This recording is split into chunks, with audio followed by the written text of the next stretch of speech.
Sali, ti duhet jesh i fundit që të vish këtu në këtë kuvend dhe në atë foltore edhe të flasësh për atë protest. Më gjej një vend në botë, Sali, ku protestohet kundër qeverisë, por edhe kundër opozitës dhe liderit të saj. Një vend më gjej, Sali, një vend. Ajo foltore nuk është tribun politike dhe as podium për zakonin tënd të vjetër, Sali. Dezinformimin. Më shiko në sy, Sali, më shiko. Si që dezinformove shqiptarët pak minuta më përpar për reformën territoriale, ashtu i dezinformove edhe për shtëpinë time. Ndryshe nga ty, Sali, unë nuk kam privatizuar asnjë plëm toke shqiptarve, por kam lidhur një kontratë për prenotim apartamenti i cili nuk ka nisur, Sali, por ti di vetëm të dezinformosh dhe ndryshe nga sa që e ke transmetuar ti në ato mediat e tua ku pastron parat e pista, ndryshe me sipërfaqe e ndryshe me çmim, Sali. Ky je ti, vetëm një gjë di të bësh, të dezinformosh. Faleminderit. Ky parlament në mënyrë absolute nuk përfaqëson vullnetin e qytetarëve shqiptar. Bashkimi Evropian, proces të integrimit në krye të radhës përcaktoi dy detyra më kryesore. Reformën gjithëpërfshirëse zgjedhore, reformën gjithëpërfshirëse territoriale. Të bindur se me Edi Ramën ka vetëm antireform, por në mbështetje të kërkesave të qytetarëve të shumt nga mbar territori i vendit, në mbështetje të përpjekjeve tona për një proces zgjedhor të lirë dhe të ndershëm, ne morëm pjesë në dy grupet e ngritura për këto reforma themelore. Çfarë ndodh? Grup me një kusht të vetëm, por reformën zgjedhore të merret ekspertiza e ODIR-it, por reformën territoriale të merret ekspertiza e Kongresit të autoriteteve lokale, rajonale të Këshillit të Europës. E vërteta është që përfaqësuesit e opozitës në këtë komisione kanë dhënë një kontribut shumë të çmuar, por mbi të gjitha kanë qenë zëdhënës të interesave të qytetarëve. Qeveria e Konfederatës Helvetike, por dhe përfaqësuesi i Bashkimit Evropian në Tiranë, kanë treguar mbështetje të plot dhe interes të madh për të dy reforma. Pritmas Edi Rama tërhiqet de facto nga reforma territoriale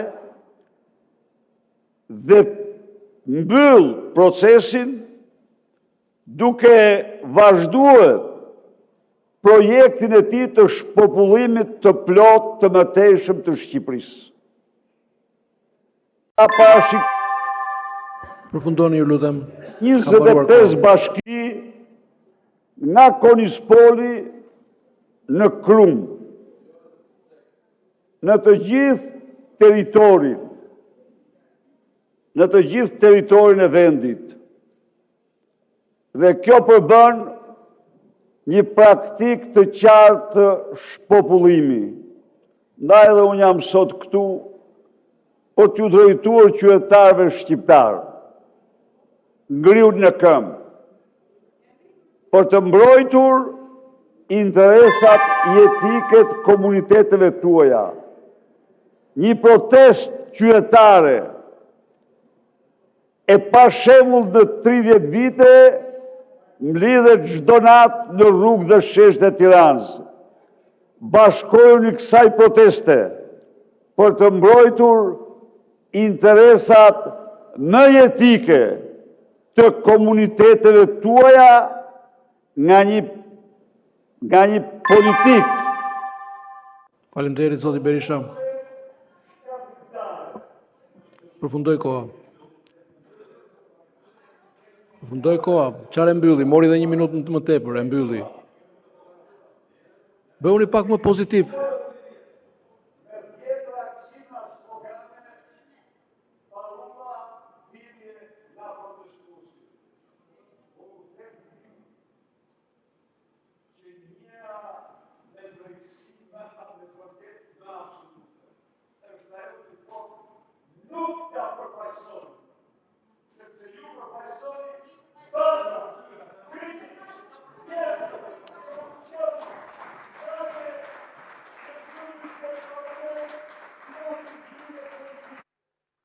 Faleminderit. Zoti Tauland Balla, procedurë.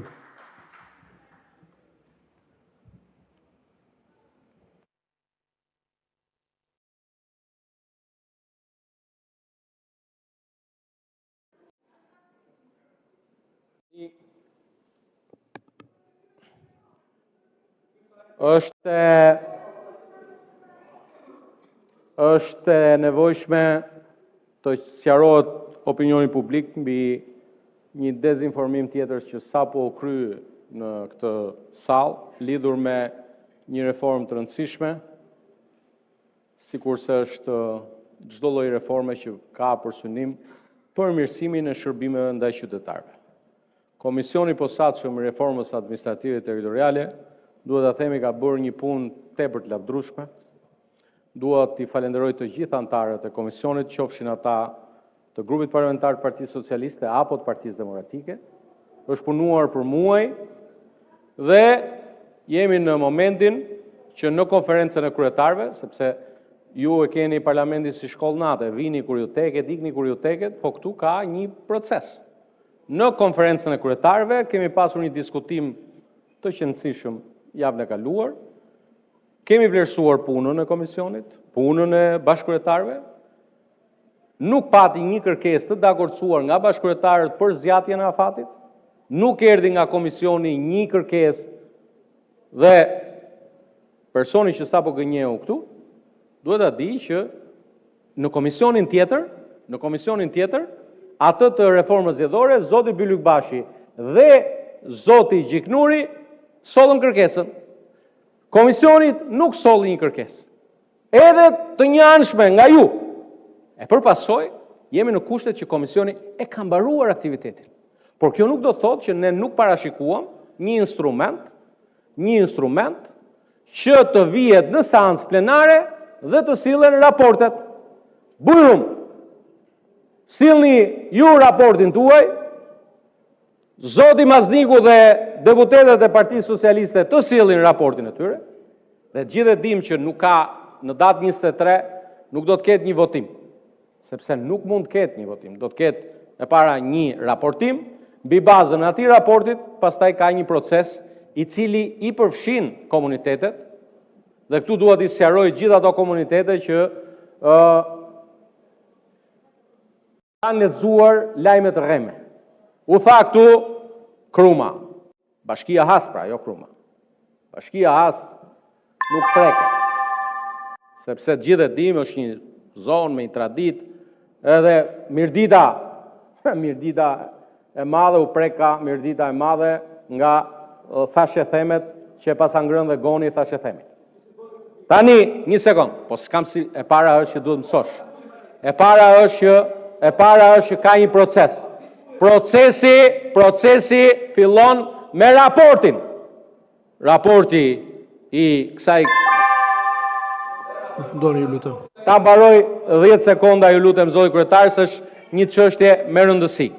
Kështu që për të gjitha ato, procesi involvon komisionin e çështjeve ligjore më pas, pasi të ke kaluar 60 ditë që detyron ligji për konsultën nga komisionet, në shtator do të kemi përsëri kohë për diskutuar, kështu që qetësojeni shpirtrat, ktheuni prapë, vazhdoni pushimet, se mos keni ardhur për këtë çështje, po që se keni ardhur për këtë, nuk ka votim ditën e njëjtë, Ikni, vazhdoni pushimet, kur të vini prap, flasim prap shtator. Faleminderit. Zoti Sali Berisha, replik. Replik.